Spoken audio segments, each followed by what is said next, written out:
अस्सलामुअलैकुम मेरे प्यारे दोस्तों। बहुत समय पहले एक राजा राज्य करते थे। वह बहुत दयालु और बहादुर थे और अपने प्रजा का बहुत ख्याल रखते थे। एक बार वह शिकार के लिए जंगल में गए। शिकार करते करते शाम हो गई। फिर वह वापस आने लगे।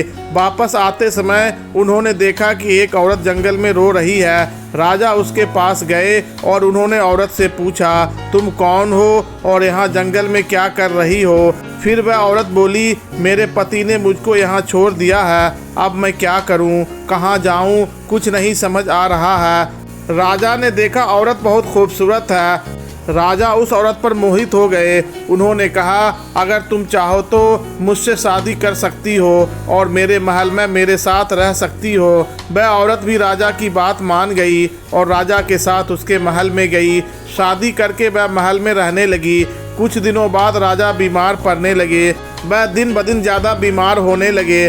बहुत सारे हकीम उनका इलाज करने के लिए आए, फिर भी उनकी सेहत में सुधार नहीं हो रहा था। फिर राजा लुकमान हकीम के पास गए और उनसे बताया कि जब से मैंने नई शादी की है तब से बीमार रहता हूँ। राजा की पहले से भी एक रानी थी। हकीम ने पूछा, आप जो नई शादी की है वह औरत आपको कहाँ मिली थी? राजा ने बताया, वह जंगल में मिली थी। हकीम बोले, वह औरत नहीं इच्छाधारी नागिन है, उसके जहर की वजह से आप बीमार पड़ रहे हो। राजा बोले, मुझे विश्वास नहीं हो रहा कि मेरी नई रानी नागिन है। हकीम बोले, आप एक काम करना, महल जाकर हर जगह से पीने का पानी हटा देना और कुएं पर भी कुछ ढक देना। कहीं भी पीने का पानी नहीं रहना चाहिए। फिर जब आधी रात हो जाए तो उसे कहना, मुझे बहुत तेज प्यास लगी है, पानी चाहिए। फिर देखना वह कहाँ से पानी लाकर आपको देती है। राजा ने वैसा ही किया। सभी पानी रखने वाले बर्तनों से पानी निकाल दिया और कुएं पर भी अच्छे से ढकवा दिया। फिर जब आधी रात हो गई तो राजा ने अपनी नई रानी से कहा, मुझे बहुत तेज प्यास लगी है, पानी दो मुझे। वह बोली, ठीक है, देती हूँ।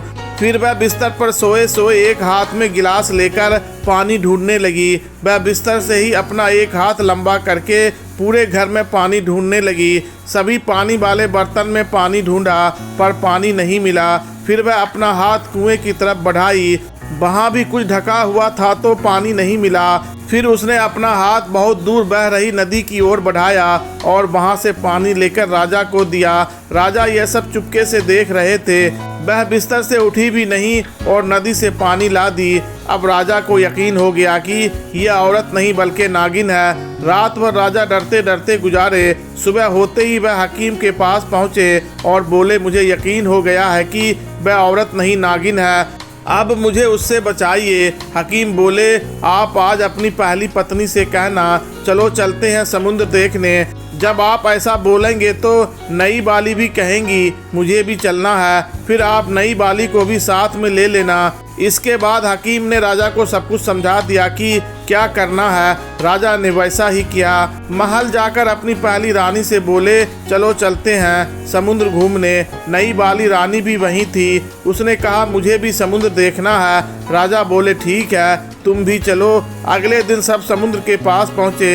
हकीम भी साथ में आए। सब नाव में बैठ गए और समुद्र में घूमने लगे।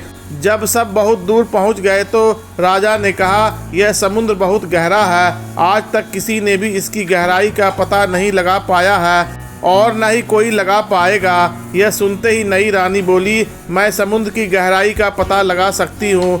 राजा बोले, जब बड़े बड़े तैराक नाविक आज तक इसकी गहराई का पता नहीं लगा पाए तो तुम्हारे बस की बात नहीं है। रानी बोली, ठीक है, मैं समुद्र में कूदने जा रही हूँ। जब मैं समुद्र की तल तक पहुँच जाऊँगी तो अपना हाथ हिलाऊंगी। ऊपर हकीम पानी में दवा फेंकते रहे। जहाँ जहाँ हकीम ने दवा फेंकी वह सब जगह जमकर पत्थर हो गई।